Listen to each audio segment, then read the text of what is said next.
আজকে আমরা চলে এসেছি রানীনগর থানার কার্তিকের পাড়া গ্রামে। এখানে কমার্শিয়ালি ভাবে ড্রাগন এবং ফিলিপাইনের কালো আখটা চাষ করছে। তো আজকে আমরা এই চাষির সঙ্গে কথা বলবো এই আখের ব্যাপারে। এটা কি লাগিয়েছেন আপনি?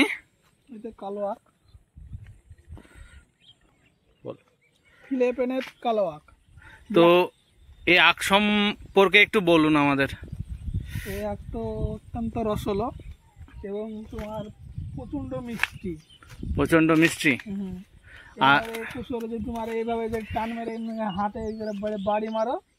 কিভাবে বাড়ি মারলে কি হবে বলছে? এইভাবে যদি বাড়ি মারা যায় কুশোর এমনি অটোমেটিক ভেঙে যাবে। আর তোমার যদি ভাবো যে এই কুশোর তুমি খাবো বিনাবো না, তা হবে। তো না বিনিয়ে কিভাবে খাওয়া হয়? এমনি কামড়ে খাওয়া হবে। এমনি কামড়ে খাওয়া হবে। আচ্ছা, তো আমরা দেখবো পরে। তো এই কুশোর এই আখ সম্বন্ধে আর কিছু বলুন। আমাদের দিকে যে আখ চাষ হয় সে আখের সঙ্গে এই আখের কি পার্থক্য আছে? অনেক পার্থক্য আছে। যেমন যেমন তোমার এই আখ প্রচন্ড মিষ্টি রস এবং এক পাপ খাইলে তোমার এইটুকু এক গ্লাসে বেশি হয়ে যাবে রস। মানে আরেকবার এই পাপটুকু এক গ্লাস রস হয়ে যাবে। মানে আপনি বলছেন এখান থেকে এতটুকু খেলে এক গ্লাস রস হবে? এক গ্লাসে বেশি রস হবে। এতটুকুতে সম্ভব? হ্যাঁ সম্ভব।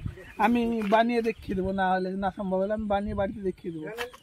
আচ্ছা, তো এই আখ কোথা থেকে ম্যানেজ করলেন এবং কিভাবে আপনার চাষ করারই? এটা বাংলাদেশ থেকে আমরা ম্যানেজ করেছি এক বন্ধুর হাত দিয়ে। এই আখটার নাম কি?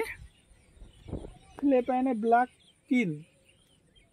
ফিলিপাইনের ব্ল্যাক সুগার কেন। আচ্ছা, তো দেখি আপনার আখ। তো এখানে আপনি কতটুক চাষ করেছেন? এখানে তো আমরা তোমার হচ্ছে এই সাইডটা আছে আর ওখানে 3 কাঠা মতন আছে। মানে এখানে কিছু আছে আর সামনে আছে। তো দেখি সামনে আমরা গিয়ে সামনে আখের অবস্থাটাও কেমন আছে সেটা দেখি। তো আপনার ওখানে আখ আছে আর এইখানে 3 কাঠা মতো আছে বললেন, তাই তো? এই আখের পরিচর্যা সম্পর্কে একটু বলেন, যদি কেউ চাষ করে তার পরিচর্যা কি আছে? প্রথমে এভাবে ড্রেন করতে হবে। প্রথমে ড্রেন করতে হবে, করে লাগাতে হবে। তারপরে তো দেখতে মাটি দেওয়া আছে, মাটি। আচ্ছা, আর মেনে পাতাগুলোকে ভেঙে দিতে হবে। পাতা যখন কেটে যাবে তখন এবার ভেঙে দিতে হবে। এইভাবে আখের পাতাগুলো ছাড়িয়ে দিতে হবে। দেখুন বন্ধুরা, আখের সাইজ এবং চেহারা কতই না সুন্দর সত্যি। আকাশে তোমার মনে হয় 7খানা, কোনোটাই কমা না। এখানে অনেকগুলো আখ আছে যার সাইজ এবং চেহারা খুবই সুন্দর। দেখতে পাচ্ছেন আপনারা।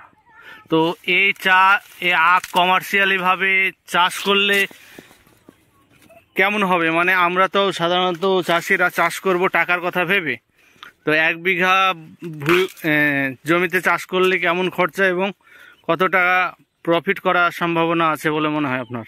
প্রফিট তো আছে, তার কারণ হচ্ছে যে এই আখটা তো আমাদের এলাকায় নতুন। আমাদের এলাকায় নাই বললে চলে। তাই এটা বাংলাদেশে এখন অ্যাভেলেবল কমার্শিয়াল চাষ হচ্ছে। আমাদের দিকে কম, বাংলাদেশে অ্যাভেলেবল চাষ হচ্ছে। তোমার এই একটা তোমার ওখানকার ধারণা তো আমাদের এখানে বেশি চাষ করিনি, আমরা প্রথম। আচ্ছা, আমরা আর বুঝতে পারবো না এখনো কত টাকা বিক্রি হবে এটা বলতে পারবো না। তো একটা আনুমানিক একটা আইডিয়া দিন, 1 বিঘা যদি কেউ চাষ করে কেমন খরচা এবং কেমন প্রফিট হতে পারে? খরচ হয়েছে বিছনি লেগেছে 8,000 টাকা। তো এটা আপনি প্রথমবার নিয়েছেন তার জন্য, কিন্তু একজন চাষি যদি প্রথমবার 1 বিঘা ড্রাগন চাষ এই আখ চাষ করে তার কেমন খরচা এবং কত টাকার বিক্রি হতে পারে?